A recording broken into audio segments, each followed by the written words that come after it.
کہ اگر قرض دار اس دعا کو پڑھتا رہے تو اللہ اس کے قرض کو ادا کر دے گا، کہ ہر نماز کے بعد 70 مرتبہ یہ دعا پڑھنی ہے، 70 مرتبہ۔ اور میں نے ہزاروں لوگوں کو یہ دعا پڑھنے کی اجازت دی۔ ایسے ایسے لوگ بھی تھے جن کے اوپر کروڑوں روپے کے، لاکھوں کے نہیں کروڑوں کے قرضے تھے۔ اب جو عمل میں آپ کے سامنے پیش کر رہا ہوں یہ بھی مجربات محسن کے صفحہ نمبر 441 441 کے پر موجود ہے،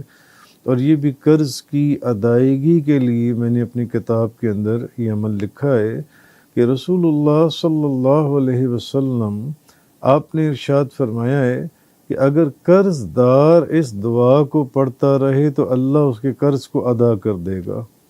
اللہ اس کے قرض کو ادا کر دے گا۔ اور وہ دعا کیا ہے؟ اللہم اکفنی بحلالک عن حرامک واغننی بفضلک عمن سواک،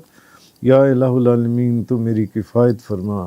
اپنے حلال کے ذریعے، اپنے حرام سے، اور اپنے فضل سے دوسروں سے بے نیاز کر دے۔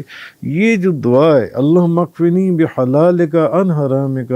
واغننی بفضلک عمن سواک، نبی پاک صلی اللہ علیہ وسلم نے فرمایا جو بندہ اس دعا کو، اگر قرض دار اس دعا کو پڑھتا رہے گا تو اللہ اس کے قرض کو ادا کروا دے گا۔ اور بعض مشائخ کو میں نے دیکھا کہ جن کے اوپر قرض ہوتا ہے وہ بندہ اگر وہ اس کو پڑھنے کے لیے اس طرح بتاتے تھے کہ ہر نماز کے بعد 70 مرتبہ یہ دعا پڑھنی ہے، 70 مرتبہ۔ اور میں نے خود سے دیکھا اور میں نے ہزاروں لوگوں کو یہ دعا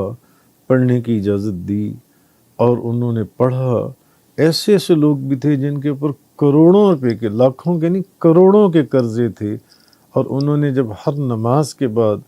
پابندی سے 70 مرتبہ اس دعا کو پڑھا، کتنے میکسیمم 3-4 منٹ لگتے ہیں پڑھنے میں، اللہم اکفنی بحلالک عن حرامک واغننی بفضلک عمن سواک،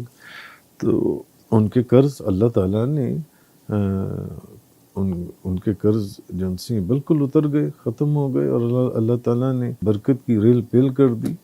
جزاک اللہ۔